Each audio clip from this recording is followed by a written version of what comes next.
하나님께서 오늘 우리들에게 허락하신 말씀은 구약성경 사무엘하 6장 11절의 말씀입니다. 여호와의 궤가 가드 사람 오베데돔의 집에 석 달을 있었는데 여호와께서 오베데돔과 그의 온 집에 복을 주시니라. 아멘. 하나님께서 우리와 함께 하시며 말씀 주심을 감사드립니다. 아멘. 자, 우리 옆에 계신 분들과 인사 나누겠습니다. 반갑습니다. 인사해 주시죠. 네, 반갑습니다. 반갑습니다. 인사 나누겠습니다. 자, 오늘 말씀과 함께하는 복이라는 제목을 가지고 하나님의 말씀을 증거하겠습니다. 저도 설교하면서 이래야 될 것 같은데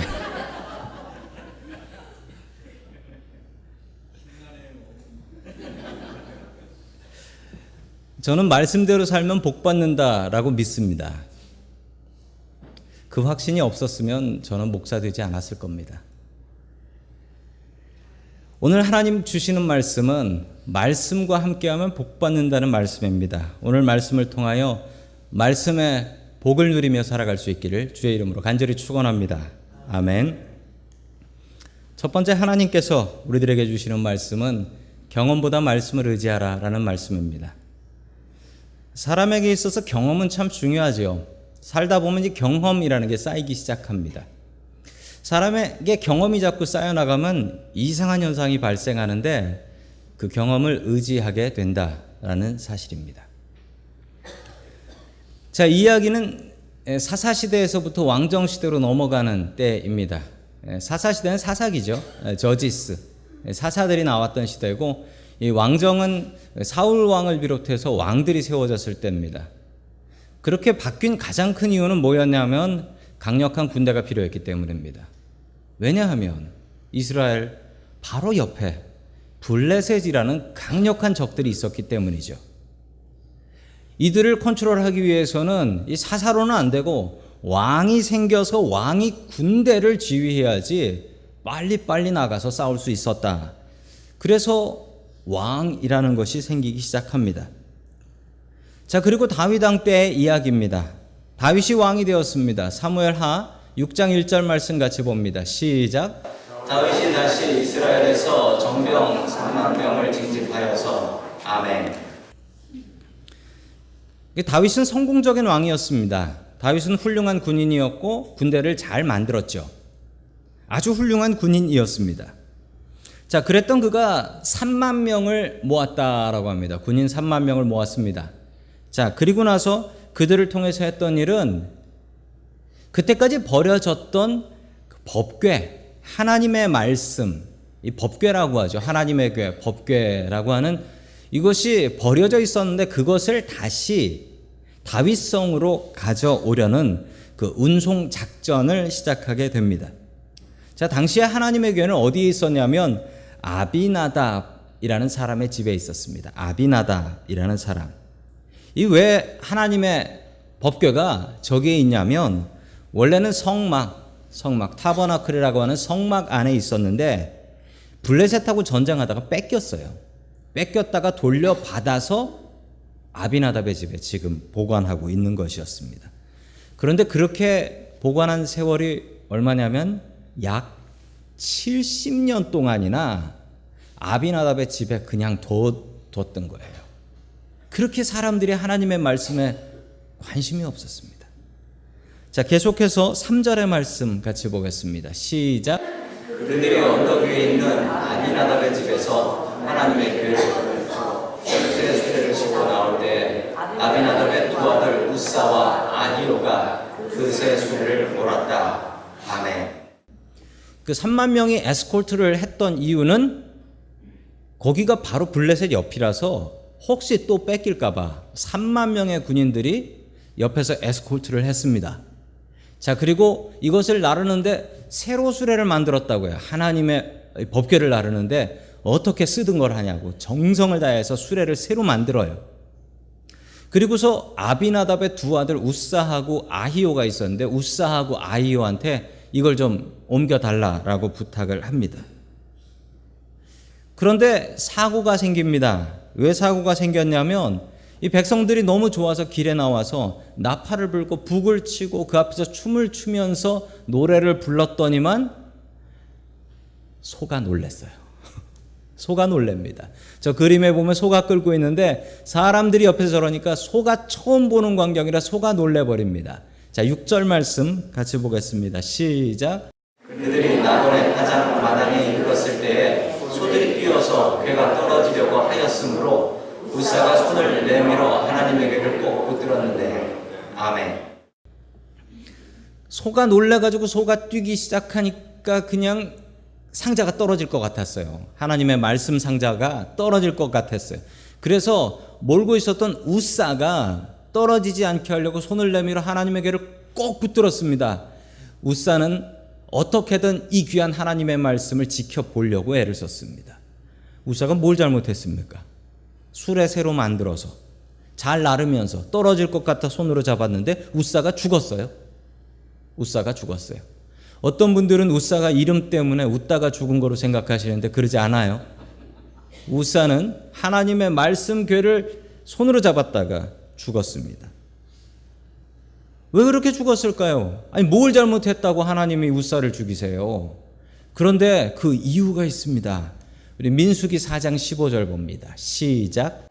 진이동을 앞두고 이렇게 아론과 그의 거룩한 물건들과 그 달린 모든 기구를 다 쌓으면 비로소 노아 자손이 와서 그것들을 불러 메고 간다.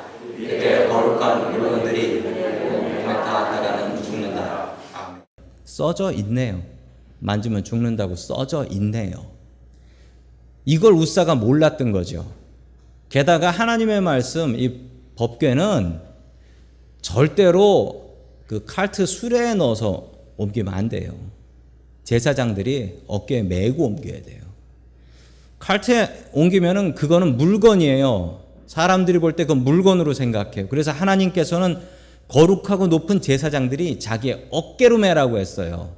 안 그러면 죽는다고 했는데 이걸 우사가 몰랐던 겁니다. 여러분, 몰라서 용서받지 못합니다. 교통경찰한테 붙잡혔는데 교통경찰한테 저 몰라서 그랬어요 라고 하면 그거 봐줍니까? 절대로 봐주지 않죠. 오늘 아침에도 교회 오는데 저희 동네에서 건너편에 어떤 차 하나가 경찰한테 잡혔어요. 뭐 잡혔나 보니까 그 인터섹션에서 레드라이트인데 빨간불인데 그냥 돈 거예요. 근데 마침 그 뒤에 경찰차가 있었네. 바로 잡더라고요. 그런데 한국에서 운전하시는 분들은 그게 뭘 잘못했나 그러실 거예요. 그냥 돌면 되잖아요, 한국에선.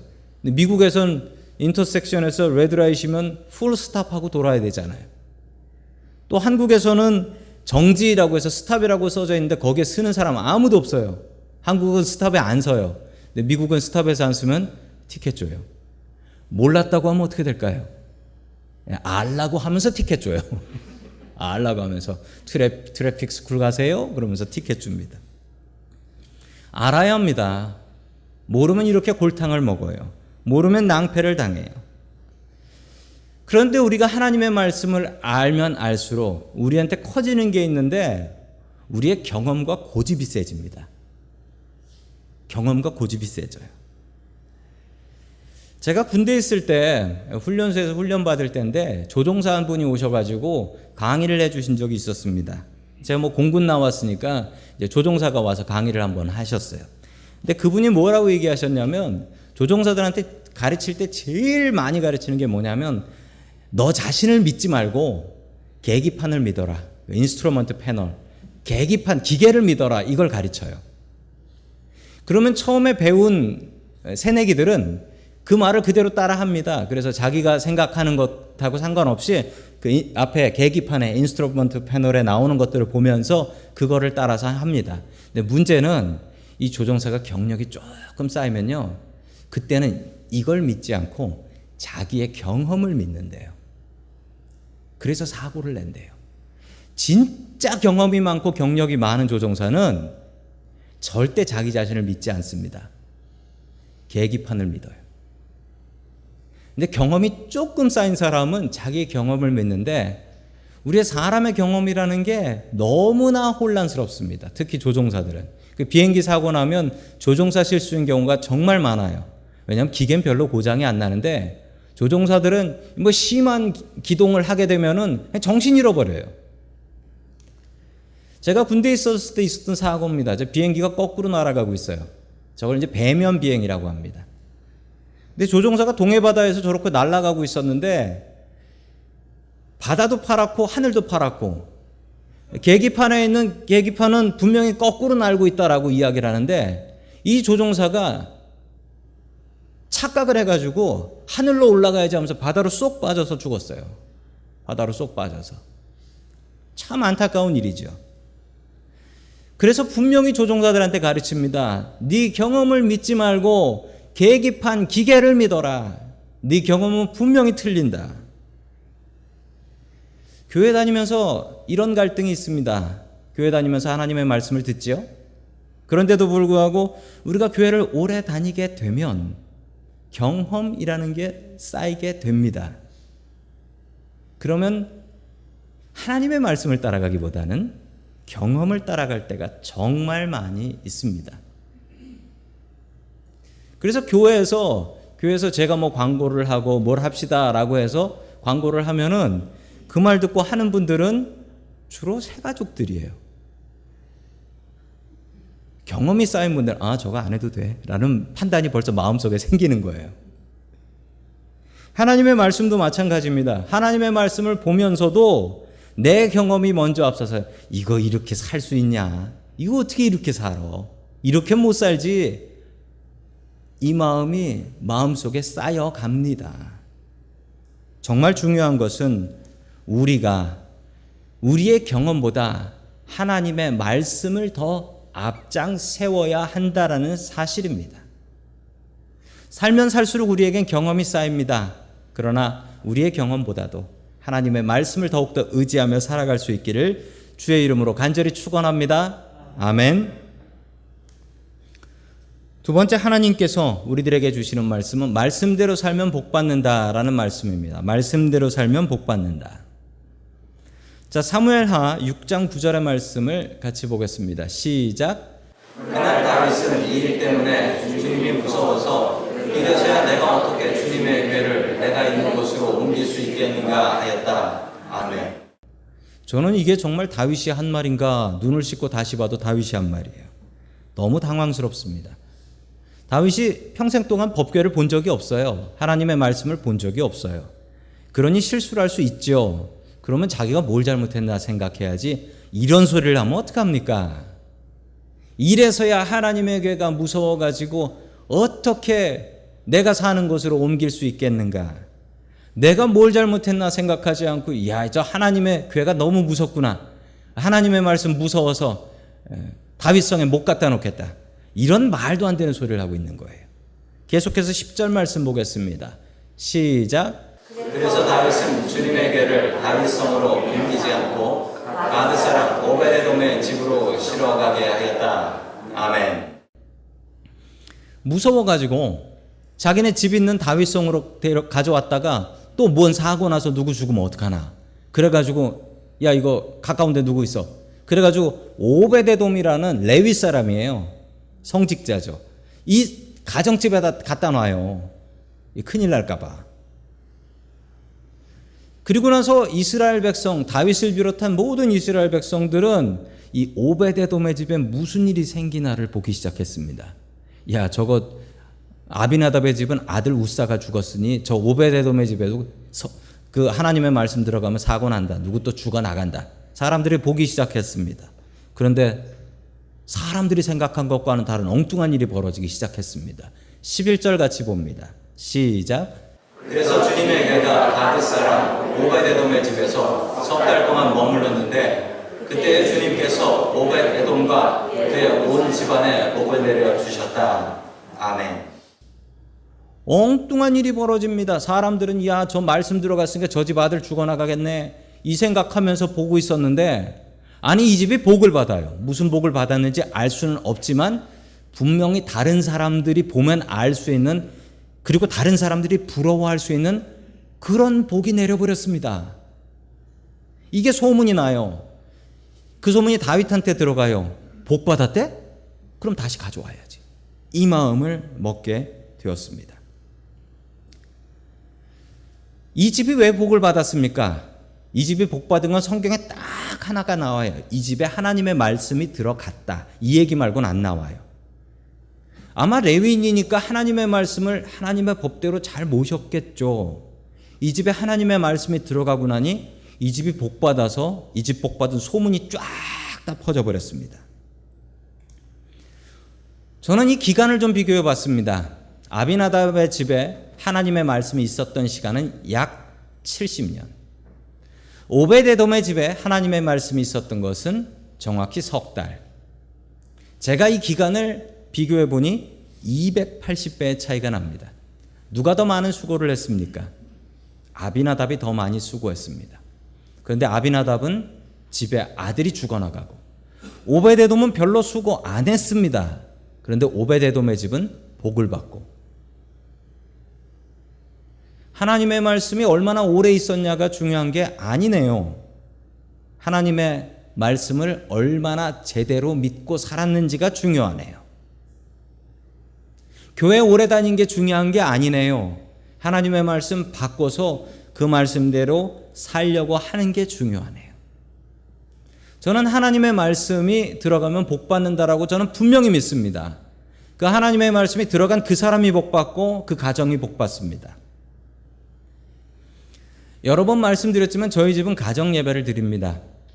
목사라서 그러려니 생각하실 수 있겠지만 그렇지 않습니다. 저희 애 초등학교 때는 가정 예배 저희 안 드렸습니다. 중학교 때부터인가 그때부터 가정 예배를 드리기 시작했습니다. 그리고 저희 집이 변하더라고요. 부모가 변하고 자식이 변하더라고요. 저희 아이들도 사춘기 제대로 왔었습니다. 사춘기 때 부모가 얘기하면 듣습니까? 안 듣죠. 근데 스스로 말씀 보고 스스로 기도하면서 고치더라고요. 그때 참 감격했던 기억이 있고 얼마 전에도 저희 가족들 모여가지고 같이 울면서 기도하면서 하나님께 간구하고 응답받고 그랬던 기억도 있습니다. 저희 집은 매일 저녁 9시가 되면 저희 집 가정 부흥회가 열립니다. 짧습니다. 5분에 끝날 때도 있어요. 그런데 가정 예배를 통해서 저희 가정이 복받았다라는 것은 저희 가족이 다 아이들까지 인정하고 있습니다. 바로 오벳에돔의 집같이 말씀이 들어가니 그 집이 복을 받더라. 저는 그거 분명히 믿습니다. 만약 제가 그 사실을 믿지 않았으면 제가 다니던 회사 관두고 신학교 가지 않았을 것입니다.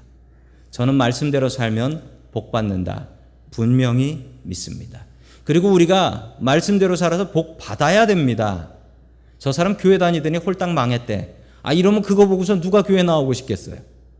저 사람 교회 다니고 말씀을 듣고 나니 저 사람의 삶이 바뀌고 저 집이 복 받았대라는 소문이 퍼져야 옆에 있는 사람들이 나도 교회 좀 나가봐야지 이럴 거 아닙니까? 말씀대로 사십시오. 그리고 말씀을 통해서 복 받을 수 있기를 주의 이름으로 간절히 축원합니다. 아멘. 마지막 세 번째로 하나님께서 우리들에게 주시는 말씀은 온 마음 다해 하나님을 찬양하라 라는 말씀입니다. 온 마음 다해 하나님을 찬양하라. 그래서 다윗은 다시 오베데돔의 집에서 법궤를 자기의 살고 있는 다윗성으로, 그 다윗성이 예루살렘이거든요. 예루살렘으로 가져오기로, 그래서 운송 작전을 시작합니다. 그리고 다윗성 앞에 도착했을 때 많은 사람들이 모여서 들어오는 법궤를 향해서 또 찬양을 하며 하나님을 노래했습니다. 그 자리에 다윗도 있었습니다. 그 자리에 다윗도 있었어요. 다윗 왕은 너무 기뻐서 춤을 추었습니다. 근데 그 당시에 입던 옷이 좀 문제가 있었는데 입던 옷이 원피스거든요. 근데 대충 걸치고 있는 것이라 이렇게 춤을 추게 되면 이게 흘러내립니다. 그때 단추가 있었겠어요. 그 줄로 묶어서 대충 입었지. 이게 흘러내려가지고 이게 몸이 보였다라는 거예요. 그걸 멀리서 자기의 와이프인 미갈이 봤습니다. 미갈이 보고서 뭐라고 얘기했을까요? 우리 사무엘하 6장 20절 말씀 봅니다. 시작. 다윗이 자기 집안 식구들에게 복을 빌어주고 성전에 돌아가니 사울의 딸 미갈이 다윗을 맞으러 나와서 이렇게 말하였다. 오늘 이스라엘의 님이 건달 패들이 맨살을 드러내고 춤을 추듯이 신하들이 아내가 오는 몸을 드러내고 춤을 추었으니 임금님의 채통이 어떻게 되었겠습니까? 아멘. 다윗이 기쁜 마음으로 내 가족들을 축복해야지 하고 들어갔더니만 자기 아내 미갈이 도끼 눈을 뜨고 기다리고 있는 거예요. 그리고 이렇게 긴 잔소리를 한 거죠. 한 절인데 둘로 나눠 읽을 만큼 이렇게 긴 잔소리를 한 겁니다. 미갈이 누굽니까? 미갈은요, 사울의 딸이었습니다. 그리고 다윗의 첫 번째 아내였습니다. 한마디로 미갈 공주였어요. 왕궁에서 교육을 받고 살았습니다. 그러나 다윗은 목동이었죠. 싸움하는 군인이었습니다. 좀 무식했습니다. 그러니 이 둘이 잘 맞지 않았던 거예요. 가문이 잘 맞지 않았던 겁니다. 다윗이 옷 벗고 춤추는 것을 보면서 미갈은 생각하기에 아이고 저 싸구려 천박한 손가락질을 합니다. 그런데 미갈도 잘못한 게 있어요. 남편이 좋은 마음으로 가족을 축복하러 왔는데 그걸 무시하고요. 미갈의 이야기를 보면 백성들 보는 앞에서, 신하들 아내 보는 앞에서 그 얘기는 하는데 제일 중요한 얘기는 안 해요. 하나님 보는 앞에서. 미갈은 다윗의 마음을 전혀 이해하지 못했습니다. 다윗은 찬양하는 걸 좋아했습니다. 저도 찬양하는 걸 참 좋아합니다. 들으시는 분들은 괴롭다 할지라도 저는 일단 좋아합니다. 제가 예배 때 찬양 인도를 합니다. 절대 사람 없어서 그러는 거 아니에요. 제가 좋아서 하는 겁니다. 제가 대학교 다닐 때 찬양팀에서 베이스를 쳤었습니다. 베이스를 치는데 제가 베이스를 치니까 제 친구들이 저한테 별명을 하나 지어줬습니다. 별명을 뭐라고 지어줬냐면 놀라지 마십시오. 제 그 당시의 별명은 풍기물란이었습니다. 왜 그랬냐면 제가 찬양을 하면서 몸을 가만히 두질 못했어요. 몸을 가만히 두지 못하고 너무 좋아서 너무 기뻐서 기쁨으로 찬양을 했더니 친구들이 저거 풍기물란이다라고 장로교회 다니는 애들이 그랬습니다. 우리 장로교인들은 좀 점잖은 교인이죠. 장로교회는 점잖은 교인입니다. 점잖게 예배를 드립니다. 점잖게 예배를 드려요. 가만히 예배 드리며 심지어 예배 시간에 아멘도 안 해. 아멘도 안 해. 그냥 숨만 쉬어. 그런 식으로 생각하면 다윗은 장로교인이 아니야. 다윗은 장로교인이 될 수가 없어요. 그러나 하나님께서는 다윗의 마음을 기쁘게 보셨습니다. 예배의 제일 중요한 것은 마음입니다. 예배에는 우리의 마음이 있어야 돼요. 마음이 없으면 그건 예배가 아닙니다. 그냥 자리 채우고 앉아 있는 거죠. 다윗은 마음을 다해서 하나님을 찬양했습니다. 오늘 제가 성가대의 찬양을 뒤에서 보면서 얼마나 기뻤는지 모릅니다. 연세가 있는 성가대원도 계셨는데 그 연세에 이거 하는 게 쉽지는 않겠지만 하나님께서 얼마나 기쁘게 보셨을까라는 마음에 제 가슴이 따뜻해지더라고요. 그게 다윗과 같은 마음입니다. 다윗. 앞으로 더 과감한 것을 좀 해주시길 바랍니다. 미갈이 왜 이렇게 다윗의 마음을 이해하지 못할까요? 이 부부에 좀 문제가 있는 것 같습니다. 왜냐하면 다윗이 미갈하고 결혼하게 된 이유가 뭡니까? 둘이 사랑해서 결혼한 게 아닙니다. 지난주 설교 말씀에 나오는 다윗이 골리앗을 때려잡을 때 골리앗을 이기면 상품이 있었습니다. 그 상품이 무엇이었을까요? 상품이 미갈이었습니다. 내 딸을 주겠다는 거였어요. 좋아서 결혼한 게 아니에요. 그냥 미갈은 상품이어서 상품으로 다윗한테 간 거고요. 왕이 상품을 주면 반납을 못합니다. 그냥 살아야 돼요. 그러나 미갈이 순정파입니다. 한 사람만 사랑하는 순정파예요. 성경은 미갈이 다윗을 사랑했다는 기록이 너무나 많이 나옵니다. 심지어 얼마만큼 사랑했냐면 자기 아버지 사울이 다윗 이놈을 죽여야지 라고 하며 달려왔는데 미갈이 다윗을 도망치게 하고요. 다윗이 자던 침대에 가짜 인형을 놔둡니다. 그러자 사울이 너무 크게 화를 내죠. 네가 지금 너 죽는 거 모르고 이 애비의 원수를 살려주냐? 그래서 사울은 너무 화가 나서 이 미갈이 너무 미워서, 다윗을 사랑하는 미갈이 너무나 미워서 이 발디엘이라는 남자한테 이 미갈을 줘버립니다. 다윗한테는 수치죠. 자기 아내를 다른 남자한테 줘버린 거예요. 이게 발디엘하고 삽니다. 어쩔 수 없이 살아요. 아버지가 보냈으니까. 그런데 문제는 다윗입니다. 다윗이 도망다니면서 여러 여자를 아내로 데리고 삽니다. 한둘이 아니에요. 여러 여자를. 그것을 알고 미갈은 발디엘을 사랑하며 삽니다. 어쩔 수 없잖아요, 이제. 미갈은 발디엘을 사랑하며 삽니다. 그런데 다윗이 왕이 되고 나서 나의 첫 번째 아내인 미갈을 돌려받아야겠다.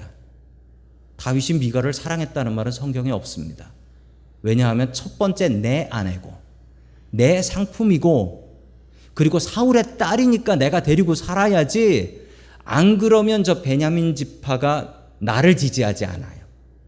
그래서 미갈을 데려오라고 명령을 내립니다. 행복하게 살고 있었던 미갈의 가정은 다시 한번 깨지게 됩니다. 자, 사무엘하 3장 16절에 그 말씀이 나옵니다. 같이 봅니다. 시작. 그때 그 여인의 남편은 계속 울면서 아우림까지 자기 아내를 따라왔는데 아비넬이 그에게 당신은 그만 돌아가시오 하고 말하니 그가 돌아갔다. 아멘. 너무 슬픈 얘기인데 이 아브넬이라는 장군이 다윗의 명령을 받고 미갈을 잡아옵니다. 미갈을 데리고 가요. 다윗에게. 어쩔 수 없어요. 왕이 시키는데. 그런데 이 남편 발디엘이 어떻게 했나 보십시오. 바후림이라는 동네까지 계속 울면서 따라왔어요. 여보 가지마. 여보 가지마. 그러면서 따라온 거예요. 그러자 미갈이 여보 내가 안 가면 다윗한테 당신이 죽어. 내가 가야지 당신이 살아. 그러면서 뒤도 돌아보지 않고 갑니다. 미갈은 이게 한이 맺혔습니다. 한이 맺혀버렸어요. 한이 맺혀버린 미갈은 다윗이 하는 것마다 다 딴지를 걸어버립니다.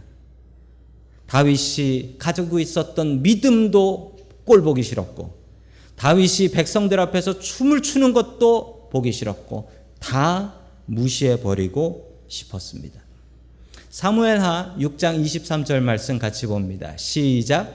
이런 일 때문에 사울의 딸 미갈은 죽는 날까지 자식을 낳지 못하였다. 아멘.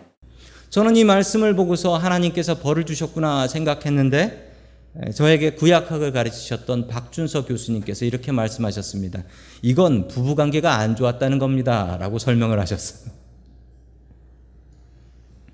그게 더 맞는 것 같습니다. 살다 보면 가정의 배우자와 관계가 좋지 않고 마음이 맞지 않으면 배우자의 가족을 무시하게 되고, 배우자의 취미를 무시하게 되고, 배우자의 능력을 무시하게 됩니다. 그러다 보면 서로 무시하고 원수같이 살게 됩니다. 이 이야기를 들으시고 아니 목사님께서 우리 집에 신방을 오셨었나? 라고 생각하시면서 아니 우리 목사님 까는 설교하네 이렇게 생각하시는 분은 우리 목사님이 지금 간증을 하고 있구나 라고 생각하시면 되겠습니다. 제가 부목사로 있었던 교회가 있었는데 거기에 부목사님이 4명이 있었습니다. 축구를 공차는 걸 참 좋아들 했는데 2대2로 축구를 찼어요. 2대2로. 그래서 한 명도 빠지면 안 돼요. 목사님들 쉬는 월요일 날 축구를 차려고 우리가 살았던 그 사택이 있었는데 그 사택이 1층, 2층, 3층이 다 목사님들이 살았어요. 그 맨 마지막 3층에 제일 막내 젊은 목사님이 살았습니다. 쉬워요. 1층에서 소리 한번 지르면 돼요. 목사님 축구하러 갑시다 라고 했더니 위에서 목사님이 네 알았습니다 그러고 나갈게요 라고 하더라고요. 그 뒤에 벼락과 같은 소리가 울려 퍼졌습니다. 뭐라고? 그 사모님인데 사모님이 그 쩌렁쩌렁한 목소리를 이렇게 말씀하셨어요. 공을 차든지 똥을 차든지 네 마음대로 해 라고 소리를 지르셨어요. 동네가 울려 퍼지게. 그 목사님은 허겁지겁 놀란 얼굴로 뛰어나오셨고 우리는 그날 공을 찼지만 마음으로는 똥을 찼습니다. 아니 남편이 나가서 바람을 피우는 것도 아닌데 왜 남편 나가서 공 차는데 그 돈이 드는 것도 아닌데 걷다 대고 공을 차든지 똥을 차든지 그 사모님은 그러셨을까요? 그러면 불행해지는 겁니다. 그러면 다윗과 미갈처럼 되는 것입니다. 어려운 이야기지만 배우자를 존중하십시오. 배우자를 존중하는 마음을 가지십시오. 배우자의 가족을 존중하시고 배우자의 취미와 능력을 존중하십시오. 배우자와 같은 취미를 갖고 같이 살아가는 것이 어려울 수는 있습니다. 그렇지만 존중하는 마음을 가지십시오. 남편이 골프 치러 나가면 그래 내가 가서 캐디라도 해야지 라고 나갈 수는 없겠지만 그냥 존중해 주는 마음을 가지셔야 됩니다. 또한 남편들은 나는 끝까지 남편의 역할을 다하기 위하여 나는 아내의 편을 안 들고 남의 편을 들겠다라고 하시는 분도 회개하셔야 할 것입니다. 가장 좋은 것은 우리가 같이 하나님을 찬양하는 것입니다. 다윗과 미갈은 그렇지 못했습니다. 그러나 온 마음 다해서 한 가족이 같이 하나님을 찬양하고 하나님을 기뻐할 수 있다면 그 가족은 행복한 가족이 될 수 있을 것입니다. 온 마음 다하여 하나님을 찬양할 수 있는 저와 성도 여러분들 될 수 있기를 주님의 이름으로 간절히 축원합니다. 아멘.